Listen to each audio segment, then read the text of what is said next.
Students हम लोग chemistry पढ़ रहे थे क्लास 11 का, है ना, is metal around of PO. तो हम लोग जो है different laws of chemical combination पढ़ लिए, है ना। उसके बाद डॉल्टन्स लॉ भी पढ़ेंगे।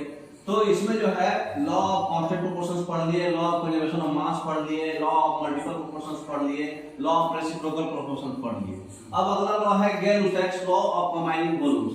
ये वॉल्यूम्स पर है ना, नंबर पे। बाकी सारा लॉ था नंबर पर। Mass conserve, law of conservation of mass में पढ़े थे कि मास कंजर्व रहेगा हमेशा रिएक्टेंट्स ऑफ प्रोडक्ट्स का।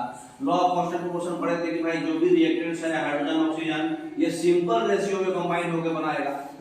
प्रोपोर्शन हमेशा सिंपल रहेगा। अगर ये 10 ग्राम लिए तो वही हमेशा 3:1 है तो 1:20 होगा।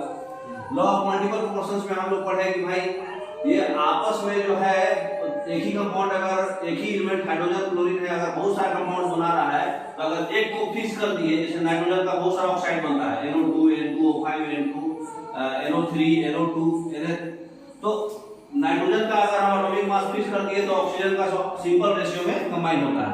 तो इस तरह से हम लोग और सारा चीज पढ़ लिए। अब हम लोग पढ़ रहे हैं गैर-लुसैक्स लॉ ऑफ कंबाइनिंग वॉल्यूम्स। इसमें कंडीशन लगा हुआ है। पहला कंडीशन क्या है कि टेंपरेचर और प्रेशर कांस्टेंट रखना है। तो टेंपरेचर और प्रेशर अगर हम कांस्टेंट रखेंगे तो जो रिएक्ट करेगा वो वॉल्यूम जो होगा उसका वो सिंपल रेशियो होगा। कहने का मतलब ये एक वॉल्यूम है, ये एक वॉल्यूम है, दोनों गैस है, ये भी गैस बन रहा है फाइनल। ये 1808 में दिया गया था। ये गैर-लुसैक्स का नाम है साइंटिस्ट का।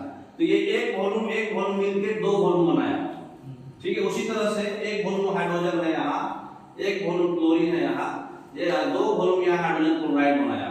तो देखिए फिगर में नोटिस कर रहे हैं, हर एक जो बनाकर दिखाया गया है कहाँ पे दिखाया गया है, सरफेस पर।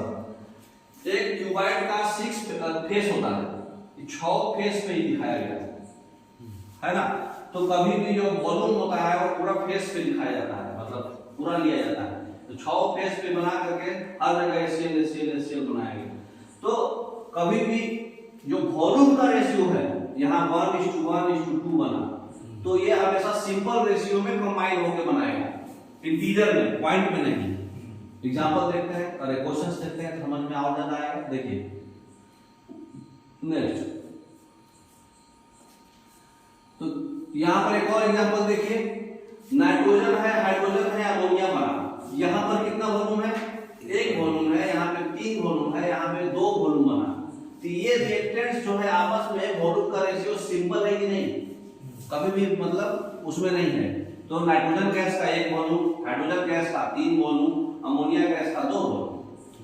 तो ये गैस का ही होगा हमेशा, क्योंकि कांस्टेंट टेंपरेचर और प्रेशर गैस होगा, गैस रिएक्ट करेगा सिंपल रेशियो में वॉल्यूम में, बाकी चीजें नहीं। प्रोडक्ट भी एक पर्टिकुलर गैस बनेगा, है ना। नहीं, अब बताइए क्वेश्चन, एक मॉलिक्यूल्स है नाइट्रोजन गैस का, रिएक्ट करके 3 मॉलिक्यूल्स हाइड्रोजन गैस बना रहा है। कांस्टेंट टेंपरेचर प्रेशर ऑलरेडी दे दिया। अब कांस्टेंट टेंपरेचर प्रेशर से ही आपको पकड़ लेना है कि गैर-लुसैक्स लॉ का बात हो रहा है, क्योंकि बाकी कोई भी लॉ में कंडीशंस नहीं था। तो how many litres of hydrogen gas will be required to react with 2.5 litre of nitrogen gas. अब रेशियो हमेशा सिंपल होता है। यहाँ पे कितना रेशियो था, 1:3 का। तो यहाँ भी कितना रेशियो होगा, 1:3 का। तो ये 2.5 है तो 3 से गुना कर दीजिए, ये 7.5 हो जाएगा। समझ में आया? तो बस यही आपको ध्यान रखना है, ठीक है। तो डी आंसर हो जाएगा। अब देखिए आप एवोगाड्रो लॉ पढ़ेंगे हम लोग आगे, ठीक है। गैर-लुसैक्स लॉ आपका मोर देन सफिशिएंट है, इतना समझ सकते हैं। नहीं समझ में आएगा तो आप फिर से रिवाइज करके वीडियो देखते रहिए। Okay, thank you.